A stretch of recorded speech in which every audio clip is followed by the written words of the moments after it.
Қазақстан халқы тілдері күніне арналған ана тілім қазынам атты өлең оқу челленджін Қазақстан тұрғын үй компаниясы акционерлік қоғамынан Қазагроқаржы акционерлік қоғамы қабылдады.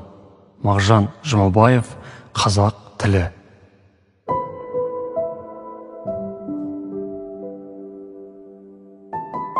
Күш кеміді, айбынды ту құлады.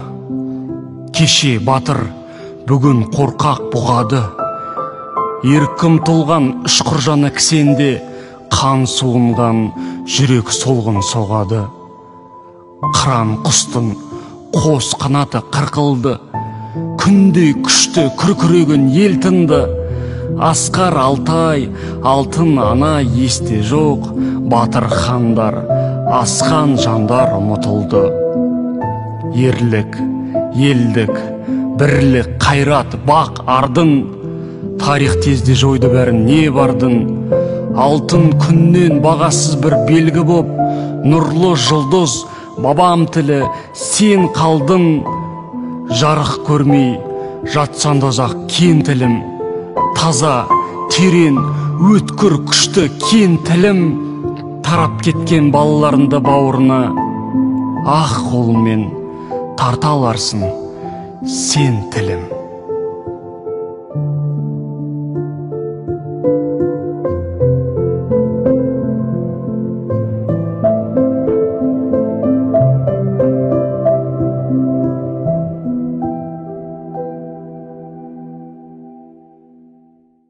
Ким Чун Су.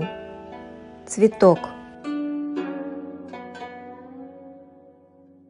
Нега 그 이름을 물려주기 전에는 그는 다만 하나의 몸짓에 지나지 않았다.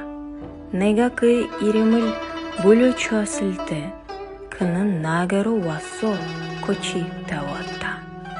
내가 그 이름을 물려준 것처럼 나의 입잇갈과 향기에 알만은 누가 나의 이름을 물려다오 그에게로 갔어.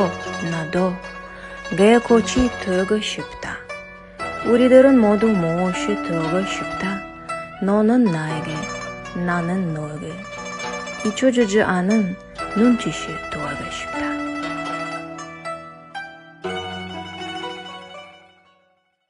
Благодарим Национальный управляющий холдинг «Байтерек» за организацию данного мероприятия.